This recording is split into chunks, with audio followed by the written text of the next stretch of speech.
बघा शेतकरी मित्रांनो, कर्जमाफीची तारीख आता पूर्णपणे फिक्स करण्यात आलेली आहे. सरकारचा मोठा निर्णय काय आहे, शेतकऱ्यांसाठी आनंदाची बातमी कोणती आहे, ती या ठिकाणी आपण जाणून घेणार आहोत. सरकारने शेतकऱ्यांची आर्थिक स्थिती सुधारण्यासाठी एक अतिशय महत्त्वपूर्ण पाऊल उचललेलं आहे. राज्यातील बहुतांश लोकांचा उदरनिर्वाह शेतीवर अवलंबून असून अशा प्रकारच्या विचार राज्य सरकार करीत आहे. कर्जमाफीसाठी कोणते शेतकरी पात्र आहे असणार आणि हे लहान आणि सीमांत शेतकरी आहे, ज्यांच्याकडे सर्वात जास्त लक्ष केंद्रित करण्यात येणार आहे. म्हणजे ज्यांच्याकडे शेतीशिवाय दुसरे उत्पन्नाचे कोणतेही साधन नाही, अशा शेतकऱ्यांना कर्जमाफी केली जाणार आहे. कारण असे शेतकरी हे आपल्या देशाच्या अर्थव्यवस्थेला हातभार लावू शकतील.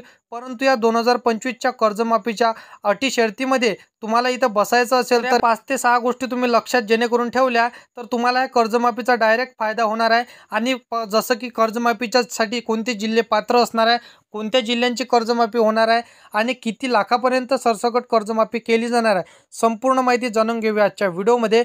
परंतु चॅनलवरती तुम्ही पहिल्यांदा आला असाल तर चॅनलला सबस्क्राईब करून साईडला दिलेल्या बेल नोटिफिकेशनला नक्की प्रेस करून ठेवा, जेणेकरून अशीच महत्त्वपूर्ण व्हिडिओची नोटिफिकेशन डेली तुम्हाला भेटत राहणार. शेतकरी मित्रांनो, तर बघा, शेतकऱ्यांसाठी आनंदाची बातमी असणार आहे. ज्या शेतकऱ्यांनी कोणतेही सरकारी किंवा खासगी बँकेकडून किसान कार्ड अंतर्गत शेतीसाठी कर्ज घेतलं असेल आणि कर्जाची परतफेड वेळेवर पूर्ण न केल्यामुळे शेतकऱ्यांचं कर्ज जे आहे ते आता थकीत पडलेलं असेल, तर हे कर्ज थकीत पडल्यामुळे शेतकऱ्यांना नवीन कर्ज बँकेकडून घेता येत नाही. त्यामुळे जर कर्जमाफी झाली नाही तर नवीन कर्ज या ठिकाणी तुम्हाला घेता येणार नाही. अशा प्रकारचा विचार राज्य सरकार करीत आहे.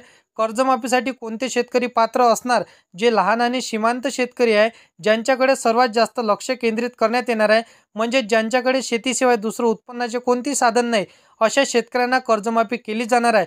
कारण असे शेतकरी आपल्या देशाच्या अर्थव्यवस्थेला हातभार लावू शकतील. शेतकरी कर्जमाफीसाठी पात्र नियम अटी निश्चित करण्यात आलेले आहे. या अंतर्गत केवळ तेच शेतकरी लाभ घेऊ शकतील जे कायमस्वरूपी भारताचे रहिवासी आहे आणि लहान किंवा सीमांत शेतकरी आहे. या कर्जमाफीसाठी ज्या शेतकऱ्यांची नावे जारी करण्यात आलेली आहे त्यांचं त्या ठिकाणी लाभ दिला जाणार आहे. त्यांचंच नाव या कर्जमाफी यादीत असणार आहे.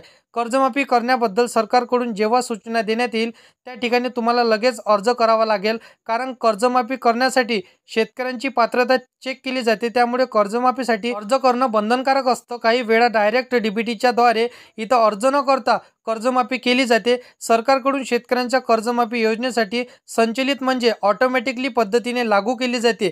अशावेळी अर्ज करण्याची गरज नसते, पण काही अटी व शर्ती इथं पूर्ण कराव्याच लागतात, तरच ही कर्जमाफी केली जाते.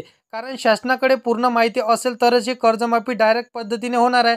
जसे की शेतकऱ्यांचा आधार नंबर, बँकेशी जोडलेली केवायसी पूर्ण असेल, बँक खातं सातबारा नंबर, उतारा नंबर, तपशील हे सर्व कागदपत्रे त्यांच्याकडे आधीच इथं असेल तर डिजिटल स्वरूपामध्ये इथं तुमची कर्जमाफी होत असते. बँकांकडून शेतकऱ्यांची माहिती आणि थकीत कर्जाची यादी शासनाला पाठवली जाते. सरकार ही माहिती तपासून पात्र शेतकऱ्यांची यादी तयार करत असतं. ही सर्व माहिती पूर्ण असेल तर शासन शेतकऱ्यांना इथं थेट कर्जमाफीचा लाभ म्हणजेच इथं डायरेक्ट डीबीटीच्या माध्यमातून कर्जमाफी रक्कम वर्ग करत असतं किंवा थेट कर्जमाफी करत असतं. उदाहरणार्थ 2019ची महात्मा फुले शेतकरी कर्जमाफी योजना काही पात्र शेतकऱ्यांना अर्ज न करता थेट इथं कर्जमाफी दिली होती. कारण बँकेकडून आणि महसूल खात्यांकडून संपूर्ण डेटा उपलब्ध होता आणि ज्या शेतकऱ्यांचा डाटा उपलब्ध न होता त्यांना कर्जमाफी योजनेचा लाभ घेण्यासाठी संबंधित शासकीय यंत्रणांकडे जसे की कृषी विभागाकडे, महा ई सेवा केंद्रांकडे किंवा CSC सेंटरवर जाऊन ऑनलाईन पोर्टलवर इथं अर्ज सादर करणं बंधनकारक होतं, आवश्यक होतं.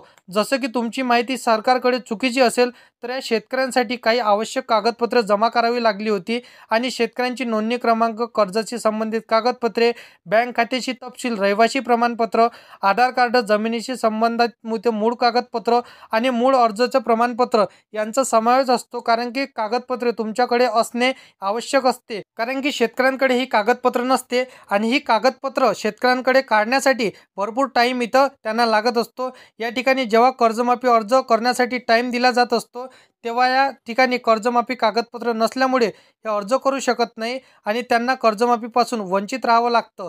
त्यामुळे सांगण्यात आलेली डॉक्युमेंट तुमच्याकडे असेल तर हे टेन्शन घेऊ नका आणि लवकरात लवकर हे कागदपत्र तुम्हाला जमा करून घ्यायचे आहे.